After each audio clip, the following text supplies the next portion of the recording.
ఒక్కొక్క ఫోన్కి 11,800 రూపాయల చొప్పున కేంద్రం నిధులు మంజూరు చేస్తే రాష్ట్రం 11,650 రూపాయలకే టెండర్లు ఖరారు చేసింది అని సీతక్క చెప్పారు. ఒక్కొక్క ఫోన్ ద్వారా ఖజానాకి 150 రూపాయలు మిగిల్చామని చెప్పి కూడా ఆవిడ చెప్తూ ఉన్నారు. తన శాఖ తరపున కాకుండా థర్డ్ పార్టీ ద్వారా ఈ ప్రక్రియ అమలవుతోందని కూడా చెప్పారు. పకడ్బందీగా పారదర్శకంగా ప్రక్రియ జరుగుతూ ఉంటే ఇలాంటి నీచపు ఆరోపణలా అని ప్రశ్నించారు. తనను కించపరిస్తే చెప్పు తెగుద్ది అంటూ గట్టి వార్నింగ్ ఇచ్చారు. ఈ రోజు ఫోన్ ఇస్తుంటే ఇలా సీతక్క స్కామ్ అంటున్నారు.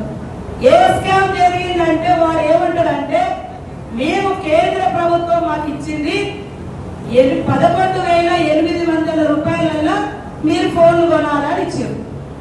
మనం ఒక్కసారి టెండర్ వేస్తే ఒకటి 14,000 అయితేనే వేస్తాను వచ్చి 14,000 ఒక ఫోన్ మేము ఇయ్యం బాబు అని మళ్ళా టెండర్ పిలుసు. మళ్ళా పిలిస్తే 11,650 రూపాయలు అంటే 150 రూపాయలు కేంద్రం ఇచ్చినా కూడా మిగిల్చినాం.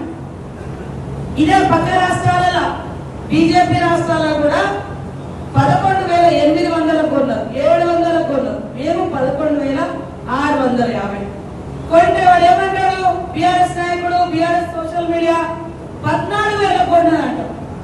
11,650 కొంటే 14,000 ఎక్కడ వచ్చినాయి? మరి ఆధారం ఉంటే చూపించాలి కదా. వాడు ఏం ఆధారం చూపుతాడు? ఫస్ట్ సారి ఒక టెండర్ అయినప్పుడు ఒకడు 14,000 వేసారు, మేము అది క్యాన్సల్ చేసినాం. మరి క్యాన్సల్ చేసి చూపిస్తలేడు ఇక్కడ. మరి నేను ఇచ్చింది 11,650 అయితే 14,000 దొంగ లెక్క చెప్పి అవినీతి సీతక్క అని మాట్లాడు. చెప్పు తెగుద్ది, తప్పుడు మాటలు మాట్లాడితే చెప్పు తెగుతుంది. ఇవాళ టెండర్ వేసింది కూడా నా శాఖ కాదు, నేను కాదు, ఒక థర్డ్ పార్టీకి ఇచ్చినాం.